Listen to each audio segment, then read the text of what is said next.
Texas sun dipped below the horizon, painting the sky in hues of bruised purple and burnt orange, casting long shadows across the wooden planks of the ranch porch, where George Strait sat in silence. The air was thick with the scent of dry earth and sagebrush, a perfume that no amount of money could buy in a city bottle. He held a glass of iced tea, the condensation dripping down his callous fingers, leaving small wet circles on the weathered arm of his rocking chair. It was the kind of evening that usually brought peace to the king of country, a time when the roar of the crowds and the blinding glare of stage lights faded into the rhythmic chirping of crickets and the distant lowing of cattle. But tonight, the peace was fragile.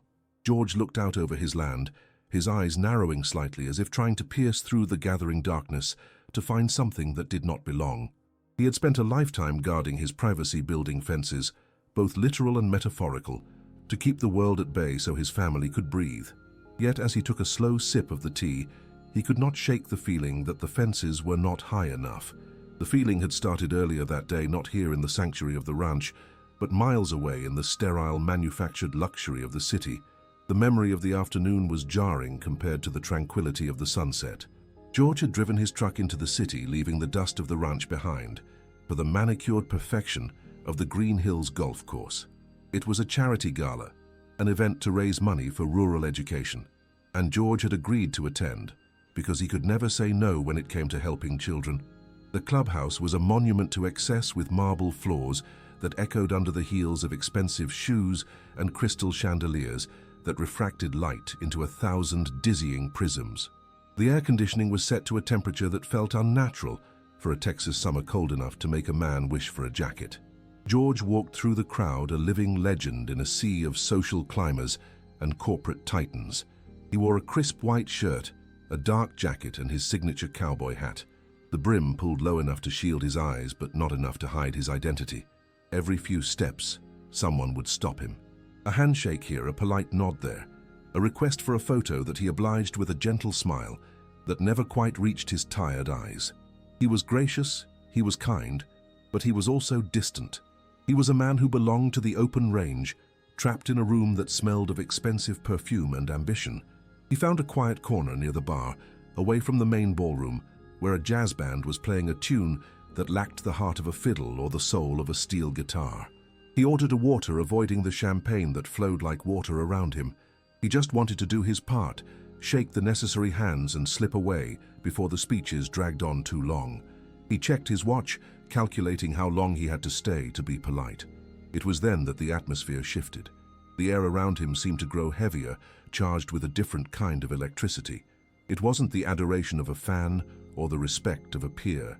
It was something predatory. A young man approached him. He did not look like the other guests.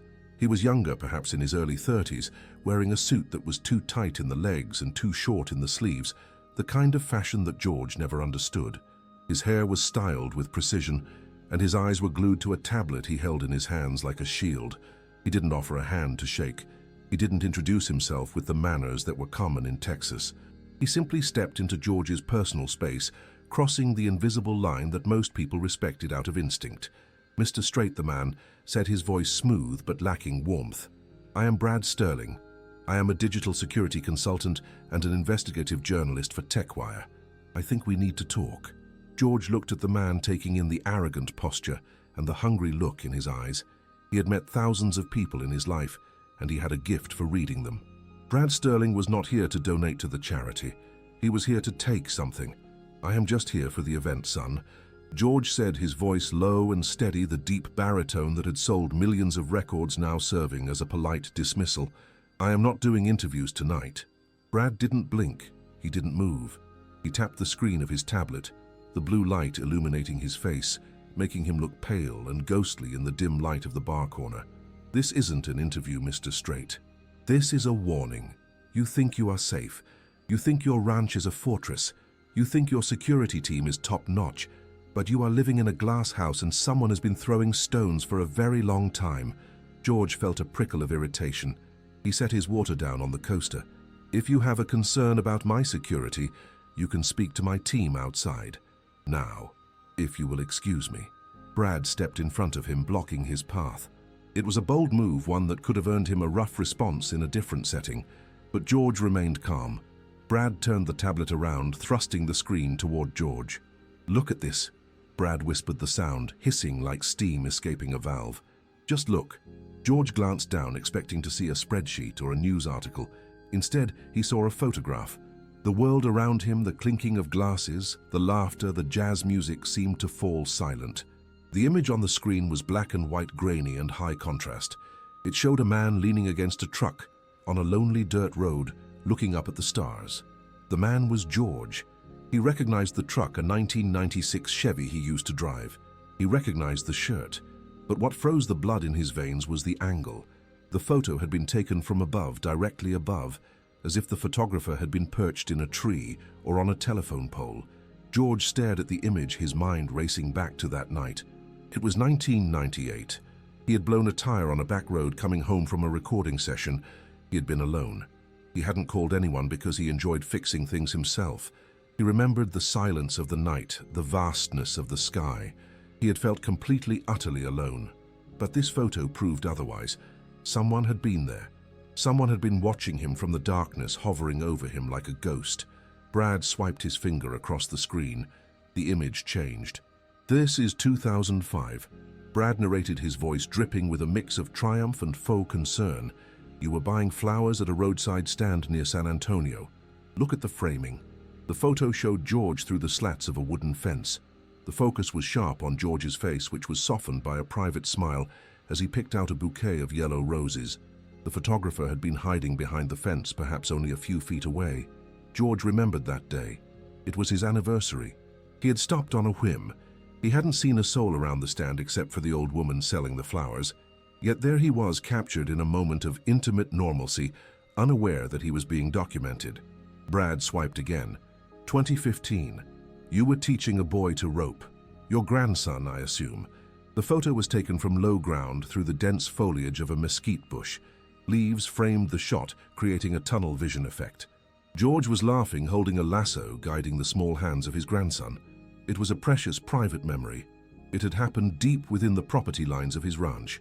To take this photo, someone would have had to trespass, crawl on their belly through the brush, and lie in wait for hours. George felt a cold knot form in his stomach. It wasn't fear exactly.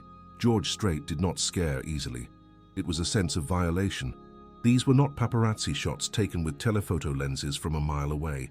These were intimate, close-range observations. The person who took them had been close enough to hear him breathe, close enough to reach out and touch him. "Who took these?" George asked, his voice dropping an octave, losing the polite veneer. "Where did you get this?" Brad smiled, a thin, tight smile that showed no teeth. "That is the million-dollar question, isn't it? I found these this morning. They were uploaded to a legacy server on the dark web, a hidden forum that hasn't been active in years. The user handle is encrypted, but the file is massive, Mr. Strait. There are over 5,000 photos. 5,000. The number hung in the air. "This isn't a fan," Brad continued, pressing his advantage. "This is an obsession. This is a stalker of the highest order. Someone has been shadowing you for 25 years. They know your roots. They know your habits. They know where you sleep and where you buy your milk. And you never knew. Not once." George looked at the tablet again. He saw another photo. Him sitting on a porch, much like the one he was on, now reading a script. The date was 2010. The photo was taken from the roof of the barn. Brad leaned in closer, his cologne smelling sharp and chemical. "I've run the analytics. The metadata suggests the photographer was within 20 feet of you in almost every shot. Do you understand what that means? It means your security is a joke. It means you have been living with a shadow, and shadows can be dangerous." George looked up, meeting Brad's eyes. "Why are you showing me this?" Brad straightened his jacket. "Because I am a journalist, and this is a story. The king of country, the untouchable legend living with a phantom. It exposes the fallacy of privacy in the modern age. It shows that even with all your money and all your gates, you are just as vulnerable as anyone else. I intend to publish this." The headline is already written. "The Failure of the King." George's hand tightened on the edge of the bar. "You want to publish photos that were stolen from my private life. Photos taken by a criminal trespassing on my land. I want to publish the truth," Brad corrected. "And the truth is that you are in danger. Unless, of course, you want to control the narrative. Give me an exclusive.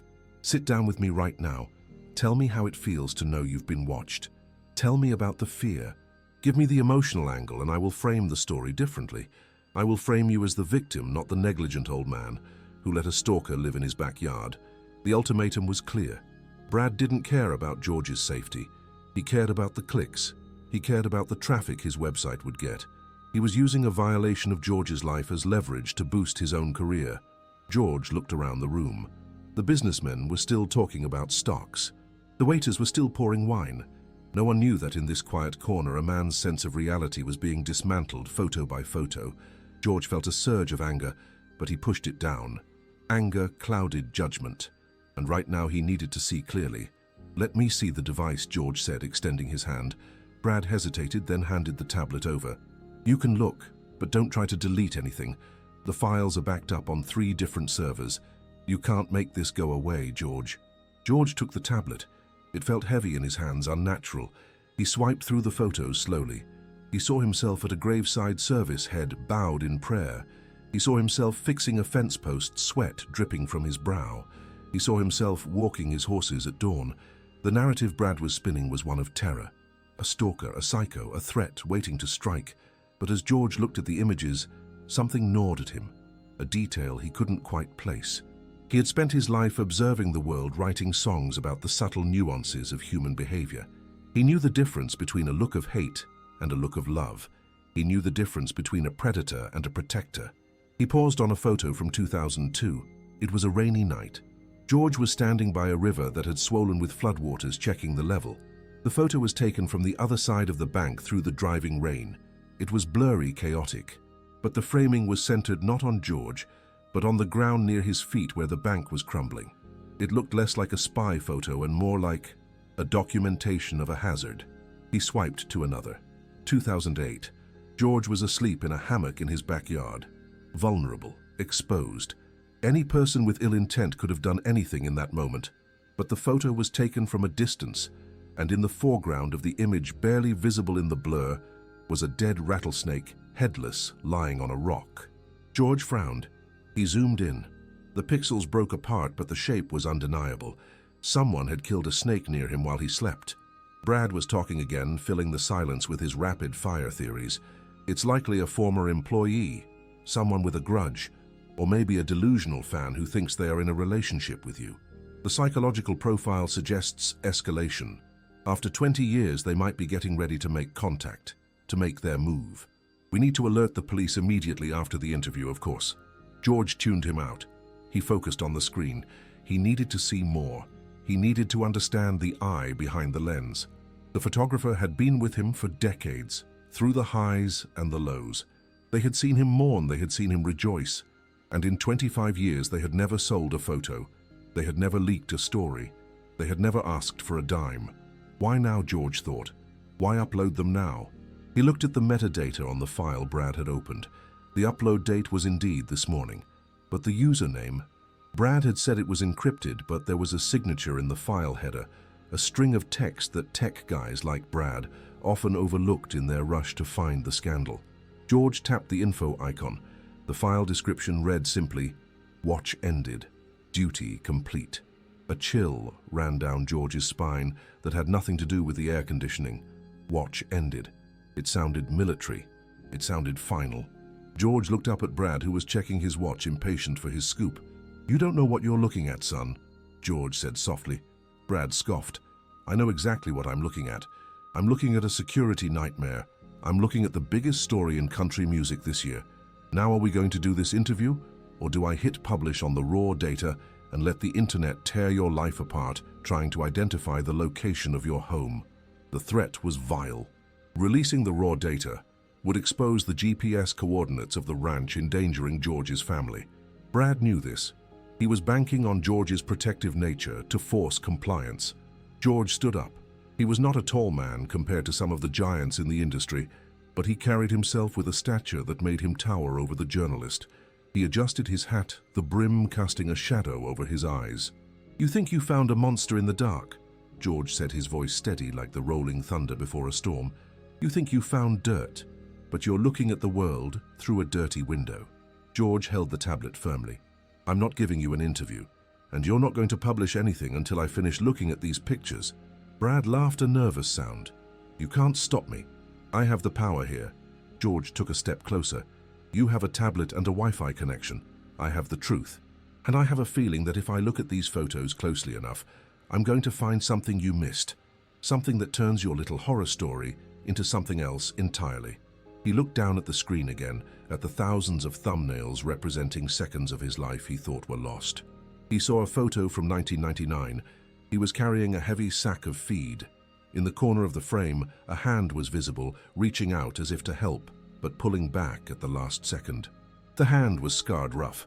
It wasn't the hand of a killer. George's mind flashed to a man he hadn't thought about in years, a man who existed on the periphery of his memory like a shadow in the tree line. "Sit down," George commanded, pointing to the leather booth. Brad blinked, surprised by the authority in the tone. "Excuse me?" "Sit down," George repeated.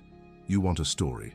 I'll give you a story, but we are going to go through these photos my way, picture by picture, and you are going to listen.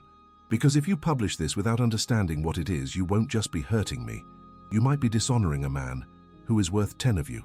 Brad hesitated, torn between his ego and the sudden intensity of the legend before him. Slowly, he sat down. George sat opposite him, placing the tablet on the table between them.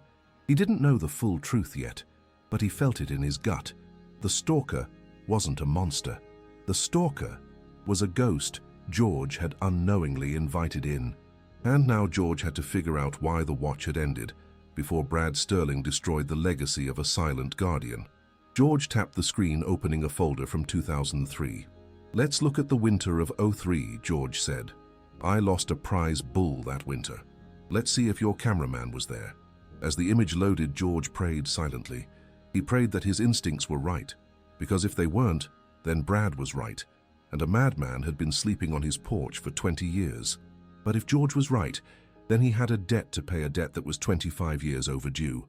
The fluorescent lights of the Green Hills clubhouse seemed to hum with a frequency that grated against George Strait's nerves.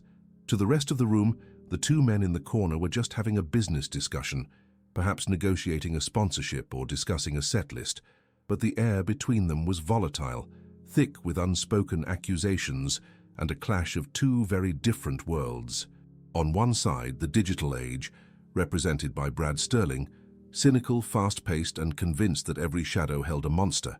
On the other, the Code of the West, represented by George, patient, observant, and believing that a man is innocent until his actions prove otherwise. George's finger hovered over the glass surface of the tablet. The screen displayed the folder labeled Winter 2003. "You said this man is a stalker," George said, his voice low, barely audible over the distant clinking of silverware. "You said he's been hunting me. Let's test that theory." He tapped the image. It expanded to fill the screen. The photo was a masterpiece of desolation. It was black and white, grainy from the low light of a blizzard. The subject was a cattle gate on the far north side of George's ranch. The wind was visible in the blur of the snow, a white wall of fury. In the center of the frame, a hand wrapped in tattered wool rags was reaching out, struggling to latch the heavy iron chain of the gate. "I remember that night," George whispered, his eyes locked on the hand in the photo. The temperature dropped to 10 degrees below zero. The wind chill was lethal. I had 50 head of cattle in that pasture. If that gate had blown open, they would have wandered into the creek bed and frozen to death by morning. Brad squinted at the screen, unimpressed. "So? He was watching your cows die. It's sick, it's voyeuristic. Look closer, son," George commanded, his tone sharpening. Brad leaned in. The hand in the photo wasn't just resting on the gate. The muscles in the forearm were taut, straining. The chain was being pulled shut. "I went out there the next morning," George continued, the memory washing over him. "I expected to find the herd gone. I knew I hadn't latched that gate properly. The mechanism was frozen. I blamed myself all night pacing the floor, but when I got there the chain was wrapped double. I thought the wind had somehow blown it shut and the ice had sealed it. I called it a miracle." George looked up at Brad, his blue eyes piercing. "It wasn't the wind, it was him. He wasn't watching them die, he was saving my livelihood, and he did it in a blizzard that would have killed a lesser man." Brad shifted in his seat, loosening his tie. "Okay, fine. Maybe he has a hero complex. That's a common pathology in stalkers. They create a crisis or intervene in one so they can feel connected to the object of their obsession. It doesn't make him safe, George. It makes him unstable. Let's keep going, George said, ignoring the psychoanalysis. He swiped to the next folder. Summer 2011, the drought. The screen changed. The heat radiated from the image. It was a photo of the dry brush near the main road that bordered the ranch. In the foreground, a boot, a heavy military-issue combat boot, the leather cracked and worn white with dust, was stomping down on a small pile of dry leaves. Smoke was rising from the boot's heel. A cigarette butt, George murmured. Someone threw a cigarette out of a car window. He's starting a fire, Brad exclaimed, pointing a manicured finger at the screen. Look, there's smoke. He's an arsonist. I told you this guy is dangerous. He is stepping on it, Brad, George corrected, his patience wearing thin. Look at the compression of the heel. Look at the way the dirt is kicked up. He isn't lighting a fire. He's killing one. In 2011, a fire in that sector would have taken the barn and the house before the fire department could even start the truck. He stomped it out, and he took a picture to prove it was done. George sat back, the puzzle pieces clicking together in his mind. The feeling of violation was receding, replaced by a profound, aching sense of humility. For decades he had walked his land, feeling like the master of his domain, the protector of his family. He had prided himself on his vigilance. But he had been wrong. He hadn't been the only watchman on the wall. Why? Brad asked, his arrogance faltering slightly, replaced by genuine confusion. If he wanted to help, why not knock on the door? Why not ask for a reward? Why hide in the bushes like a criminal for 25 years? Because, George said softly, some men don't know how to knock anymore. Some men have seen things that took their voice away. George swiped to the folder that had started this entire unraveling, the one Brad had glossed over. The folder dated 2009. The image of George changing the tire for the old woman on the highway. You focused on the fact that he was watching me, George said, but you didn't look at the file name. He tapped the info button again. The text was stark against the white background. File name, debt paid 43.jpg. Debt paid, Brad read aloud. What debt? Did you borrow money from a hobo? George didn't answer immediately. He closed his eyes, letting the noise of the clubhouse fade away. He traveled back in time, past the award shows and the platinum records, back to a crisp autumn morning in 1997. I found a man on my land 26 years ago, George began, his voice taking on a storytelling cadence that drew the attention of a waiter nearby who paused to listen. I was out hunting deep in the backwoods, miles from the main house. I saw smoke. I thought it was poachers.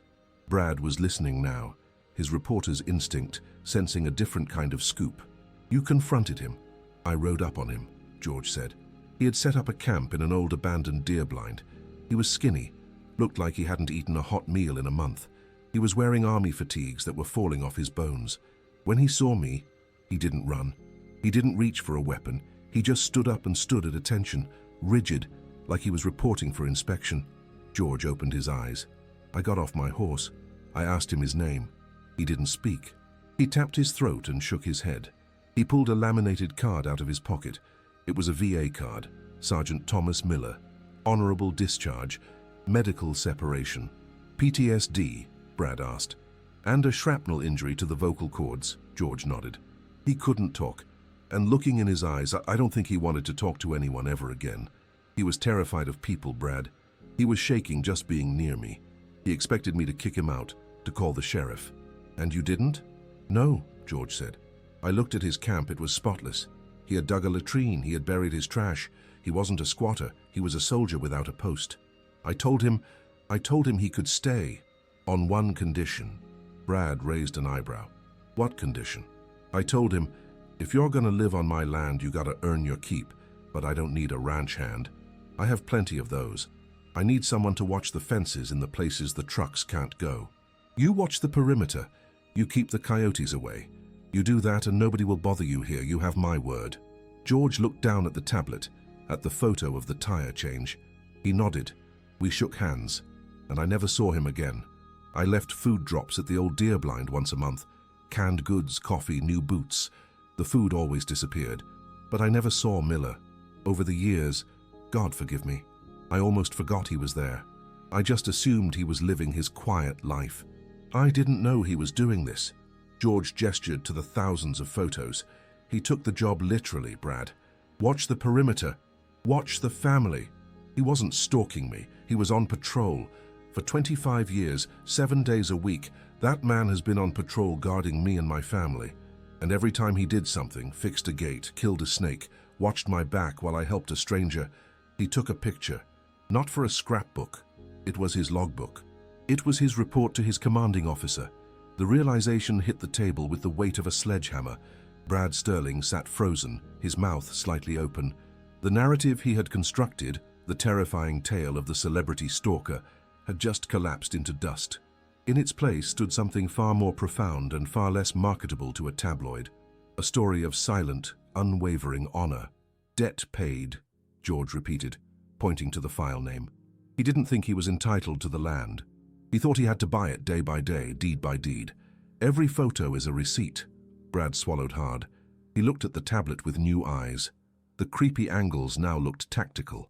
The distance now looked respectful. But, Brad stammered, trying to find his footing, if he's been doing this for 25 years, why upload them now? Why dump the whole archive onto the dark web today? George's face went pale. The warmth of the revelation was instantly replaced by a cold dread. He remembered the user note Brad had read earlier. Watch ended, duty complete. The file header, George snapped, grabbing the tablet. Show me the header again. Brad scrambled to navigate the interface. Here. User, Ghost 1998. Status, offline. No, George said, his voice rising, ignoring the heads turning in the clubhouse. The location data. Where was the upload made from? Brad tapped furiously. It's routed through a VPN, but wait, the source signal. It's not from a city. It's low bandwidth, satellite internet. Coordinates, George demanded. Brad ran the trace.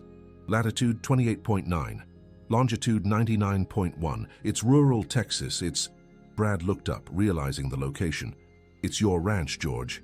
He uploaded them from the deer blind, George said, standing up so abruptly his chair screeched against the marble floor.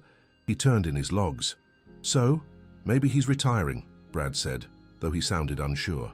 Soldiers like Miller don't retire, son, George said, jamming his hat firmly onto his head. They only leave their post when they can't hold it anymore. Watch ended doesn't mean he quit.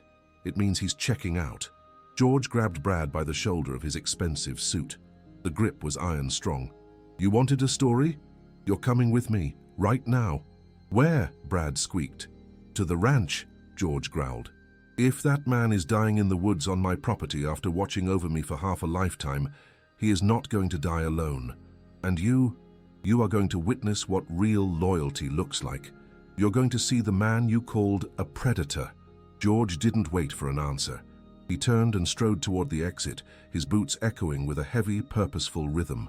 The gala, the champagne, the donors, it all ceased to exist. There was only the image of a grainy hand closing a frozen gate, and the terrible suspicion that the hand was now cold for the last time. Brad Sterling, caught in the wake of the king of country, grabbed his tablet and scrambled to follow. He had come looking for a scandal to destroy a legend. Instead, he was being dragged into the dark Texas night to find a ghost. As they burst out of the air-conditioned clubhouse into the humid heat of the evening, George didn't head for his luxury sedan. He headed for his pickup truck. Get in, George ordered, unlocking the doors. Mr. Strait, my car is... Get in, George roared, the command echoing off the valet stand. Brad climbed into the passenger seat. George fired up the engine, the V8 roaring to life. He peeled out of the parking lot, leaving the polite society of Green Hills behind. The drive was tense. George drove with a focus that was terrifying, pushing the truck to its limits on the highway. Brad clung to the door handle, the tablet glowing in his lap. Look at the last photo, George said, his eyes on the road. The very last one in the archive. When was it taken? Brad scrolled to the bottom of the list. Today. This morning. 6 a.m. Open it. Brad opened the image. It was different from the others. It wasn't a photo of George. It was a photo of the sunrise over the ranch, taken from the high vantage point of the deer blind. The colors were spectacular, gold and violet bleeding into the blue. But in the bottom corner of the frame, intruding into the beauty, was a hand. It was holding a small, battered dog tag, and on the wrist, Brad could see a dark, spreading stain on the sleeve of the fatigue jacket. Oh, God, Brad whispered. George, there's blood on his sleeve. Fresh blood. George's knuckles turned white on the steering wheel. He didn't just upload the files. He was settling his affairs. He's hurt. Or he's sick and he decided it was time to go. Why didn't he call 911? Brad asked, his voice trembling. He doesn't have a phone, Brad. He has a camera and a satellite uplink I probably paid for without knowing it. He's communicating the only way he knows how. George pressed the accelerator harder. The speedometer climbed past 90. Hang on, we're almost to the property line, but the deer blind is 3 miles off the road. We're going off-road. The transition from pavement to dirt was jarring. The truck slammed over the cattle guard, kicking up a cloud of dust. George killed the headlights, switching to the amber fog lights to cut through the darkness without blinding them against the dust. You know where he is? Brad asked. I haven't been there in 10 years, George admitted, but I know where I left him. I just hope to God he's still there. The truck bounced violently as they traversed the rough terrain of the ranch. Mesquite branches whipped against the windows. The luxury of the golf course felt like a fever dream now. This was the real Texas, hard, unforgiving, and vast. There, George pointed. In the distance, atop a rise, a faint silhouette of a wooden structure stood against the moonlit sky. It was the old deer blind. It looked rickety, ancient. There was no light coming from it, no smoke. George slammed on the brakes at the base of the hill. We walk from here. The engine noise might spook him if he's delirious. George grabbed a flashlight from the glove box and a first aid kit from under the seat. He jumped out, moving with the agility of a man half his age. Brad followed, stumbling in his dress shoes on the uneven ground. Stay behind me, George warned, and turn that damn tablet off. The light is too bright. They climbed the hill in silence, the only sound the crunch of dry grass under their feet and the wind whistling through the brush. As they neared the structure, the smell hit them. It wasn't the smell of death, thankfully. It was the smell of antiseptic and old coffee. George reached the ladder of the deer blind. He paused, looking up. Miller? He called out, his voice gentle but projecting. It's George. I'm coming up, son. Permission to enter. Silence. Miller? A faint sound came from above, a metallic scrape, like a boot dragging on wood. He's alive, George breathed. He scrambled up the wooden ladder, ignoring the creaking rungs. He pushed open the trapdoor and pulled himself into the small, cramped space. He clicked on the flashlight, sweeping the beam across the room. What he saw stopped his heart.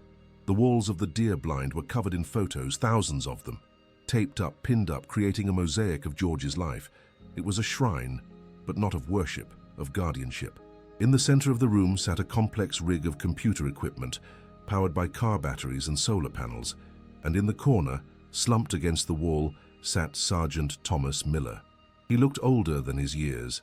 His hair was long and gray, his beard matted. He was wearing the same fatigues George remembered, now patched 100 times. His face was pale, sweat beading on his forehead. His hand was pressed against his side, and blood was seeping through his fingers, dark and slick. George rushed to him, dropping to his knees. Miller, can you hear me? Miller's eyes fluttered open. They were glassy, unfocused. But when they landed on George, a spark of recognition flared. He tried to sit up, tried to salute, but his body failed him. He slumped back, letting out a wheezing breath. Brad scrambled up into the blind, gasping for air. He's bleeding, George said, pressing his hands over Miller's wound. Gunshot? No. It looks like a puncture. Miller, what happened? Miller's hand moved weakly. He pointed to the floor. There, lying in a pool of blood, was a massive rusted piece of iron, a bolt from the roof structure that had sheared off and fallen. It must have hit him, impaling him. Miller reached out with his bloody hand and grabbed George's wrist. His grip was surprisingly strong.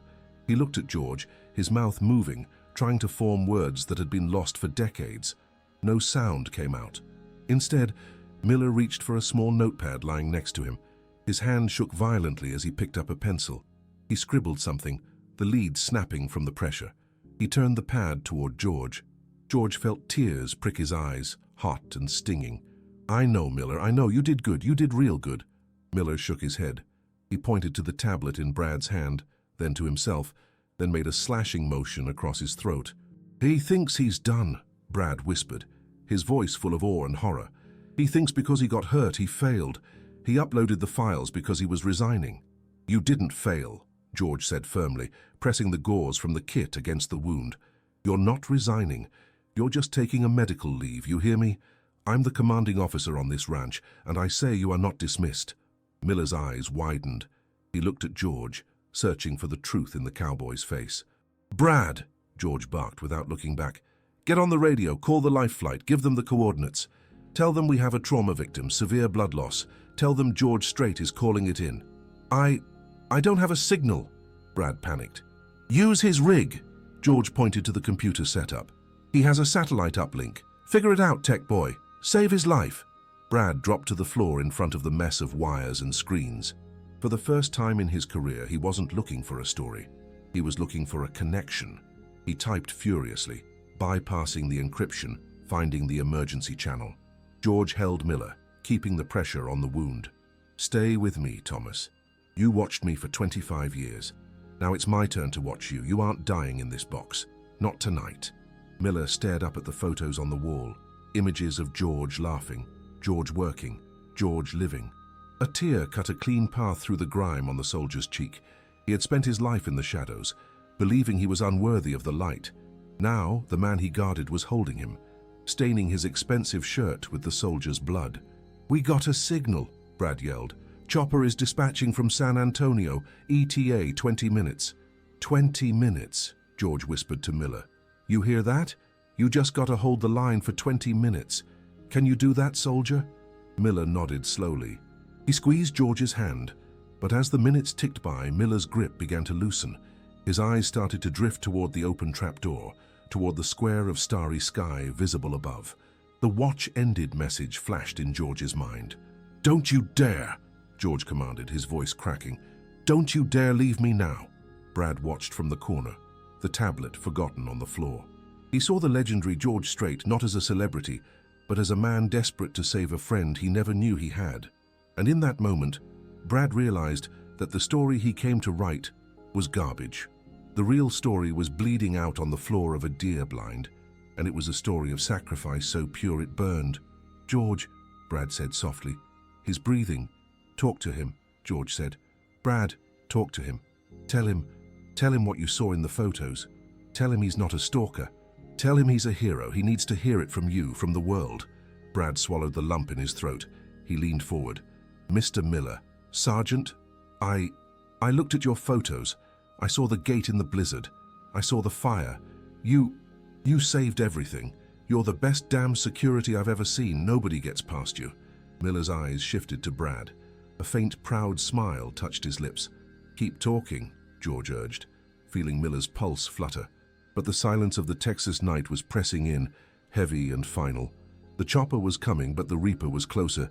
The sound of the helicopter blades cutting through the Texas night air was a rhythmic thumping that vibrated in George's chest, syncing with the frantic beat of his own heart.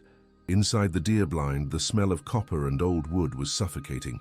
Sergeant Miller's eyes were half closed, his breathing shallow and ragged. A rattling sound that no man wants to hear coming from another. George pressed harder on the wound, his hands slick with blood, his expensive watch smeared with the life force of the man who had silently guarded him for decades. "Stay with me, Thomas," George urged, his voice tight. "You hear that sound? That's the cavalry. They're coming for you." Miller's head rolled slightly to the side. He looked at the wall of photos again, his gaze lingering on a picture of George holding his newborn grandson. Miller's lips moved, forming a silent word. "Safe." Brad Sterling was hunched over the computer rig, monitoring the GPS tracker of the medical helicopter. The arrogance that had defined him earlier in the evening had completely evaporated, replaced by a terrified focus. He wasn't a journalist anymore. He was a lifeline. 2 minutes out!" Brad yelled over the noise of the approaching chopper. "They're looking for a landing zone." "The pasture to the south," George shouted back. "It's the only flat spot. Grab the flashlight, Brad. Go down there and signal them. Go!" Brad hesitated for a split second, looking at the dying man, then nodded. He grabbed the heavy flashlight and scrambled down the ladder, his designer shoes slipping on the rungs. Alone with Miller, George leaned close to the soldier's ear. "You listen to me. You think you owed me a debt for letting you stay here? That debt was paid the first night you closed a gate, you hear me? You don't owe me a damn thing. I owe you, and I always pay my debts." Miller's eyes focused on George one last time. There was no fear in them, only a profound peace. He reached into the pocket of his blood-soaked fatigues and pulled out a small, tarnished object. He pressed it into George's palm. It was a key, an old, brass key. George looked at it confused, then looked back at Miller. The soldier pointed weakly to a small locked metal box beneath the table of computer equipment. Before George could ask what it was, the roar of the helicopter became deafening. The wind from the rotors whipped through the open trapdoor, sending loose papers flying around the small space like white doves. Paramedics swarmed up the ladder. The small space was suddenly crowded with uniforms, medical bags, and urgent voices. "Sir, we need you to step back," a medic shouted, pulling George away.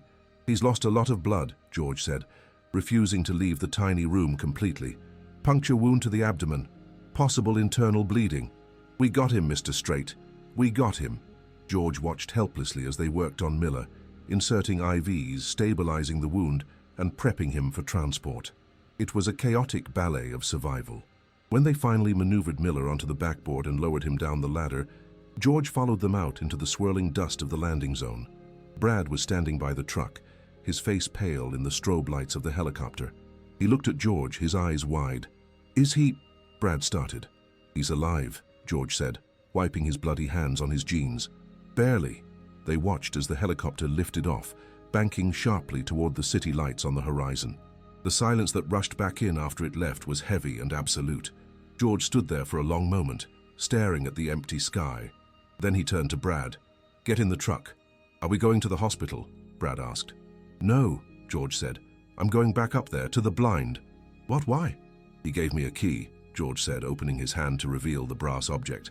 "I need to know what he was protecting in that box. You can wait in the truck, or you can come with me." Brad didn't hesitate. He followed George back up the hill. Inside the blind, the air was still settling. The papers were scattered everywhere. George knelt before the metal box under the table. It was an old ammunition crate, locked with a simple padlock. He inserted the key. It turned with a stiff click. George opened the lid. Inside, there were no weapons, no manifesto, no secrets of state. There was a stack of letters, hundreds of them, all addressed to George Strait, but none of them had ever been mailed. The envelopes were yellowed with age. George picked up the top one, dated just a week ago. He opened it. Miller's handwriting was shaky but legible. "Dear Sir, the north fence is leaning. I braced it, but the wood is rotting. I didn't want to bother your foreman. Also, I saw a coyote near the foal pen. I sat up 3 nights in a row until it moved on. It didn't come back. The foal is safe. I hope you had a good birthday. I heard the music from the main house. It sounded nice." Miller George's throat tightened. He picked up another from 10 years ago. "Dear Sir, I saw you arguing with your son today by the barn. I couldn't hear the words, but I saw your face. You looked sad. I prayed for you both tonight. Families are hard. War is easy compared to family, but you are a good father. I can tell by the way you never walked away first. Keep holding the line, sir. Sergeant Miller." And another, from the very beginning, 1998. "Dear Mr. Strait, I don't know why you let me stay. I am broken. I have no voice, but you looked me in the eye and called me son. Nobody has looked me in the eye since I came back from the desert. Everyone looks away. You didn't. I will guard this land until my last breath. It is the only way I can say thank you." Thomas George sat back on his heels, the letters resting in his lap. Tears streamed down his face, unashamed. Brad, reading over his shoulder, was weeping openly. "He wrote to you every week," Brad choked out, "for 25 years. He just never sent them." "He didn't think he had the right," George whispered. "He thought he was a ghost. He didn't want to intrude." George carefully placed the letters back in the box. He stood up and looked at the wall of photos one last time. It wasn't surveillance, it was a love letter, a silent 25-year testament to gratitude. "Brad," George said, his voice steady again. "Do you still have that tablet?" "Yes." "Delete the file," George ordered. "What?" Brad blinked. "But this proves everything. It proves he's a hero." "Delete it," George repeated. "These photos, these letters, they are private. They belong to him and they belong to me. The world doesn't get to gawk at his soul. You want a story. You write the story of what happened tonight. You write about a soldier who kept his post, but you do not publish these pictures. Not a single one." Brad looked at the tablet. The scoop of a lifetime. The viral sensation. He looked at George, then at the empty corner where Miller had bled. He pressed delete. Then he went to the trash folder and pressed empty. "It's gone," Brad said. "Good," George said. Now let's go to the hospital. 3 days later, the private room in the San Antonio Medical Center was quiet. The blinds were drawn against the afternoon sun. In the bed, Thomas Miller looked small and frail, surrounded by machines that beeped in a steady, reassuring rhythm. George sat in the chair next to the bed, reading a Western novel aloud. He'd been there every day, sleeping in the waiting room, refusing to leave until Miller was out of the woods. Miller stirred. His eyes opened, clearer now than they had been in the blind. He looked at George, confusion clouding his face. He reached for his throat, remembering his lack of voice. "Easy, Thomas," George said, closing the book. "You're in the hospital. You had surgery. They fixed you up." Miller looked around the room, panic rising. He made a motion with his hands, money. He was asking who was paying for this. "Don't worry about the bill," George said with a smile. "It's covered. VA benefits and, well, a generous donor." Miller relaxed slightly, but his eyes were still sad.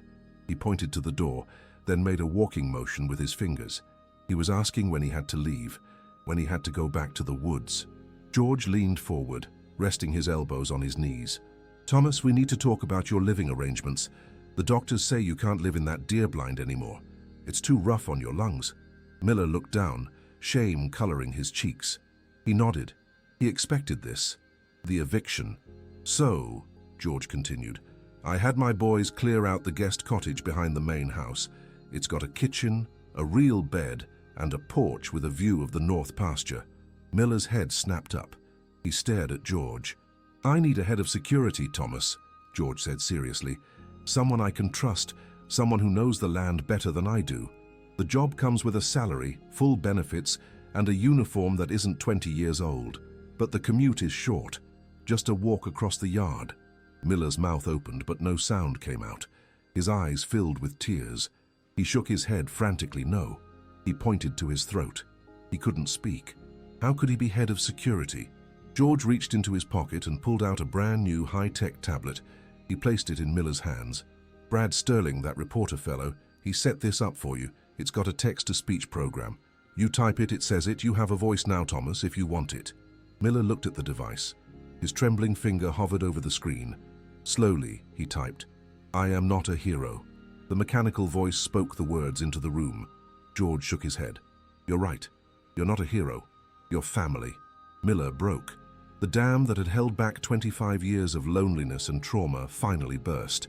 He sobbed, silent, racking sobs that shook the bed. George stood up and did what he should have done in 1998. He hugged the man. He held him tight, letting him know that the watch was over, but the life was just beginning. 6 months later, the article in TechWire was titled "The Silent Guardian: Honor in the Digital Age." It had no sensational photos. It had no scandal. It was a long-form piece about loyalty, mental health, and the forgotten veterans who live among us.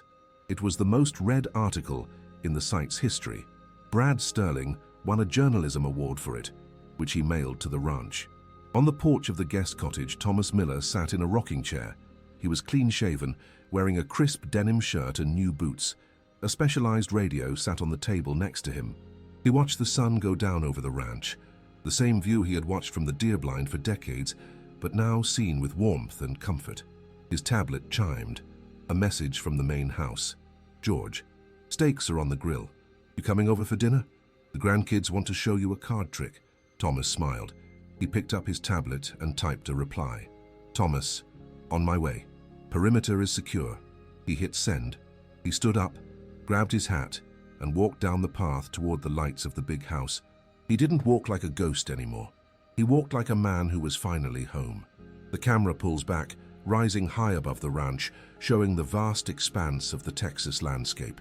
The lights of the main house and the guest cottage glow warmly in the twilight, two beacons in the dark, connected by a well-worn path.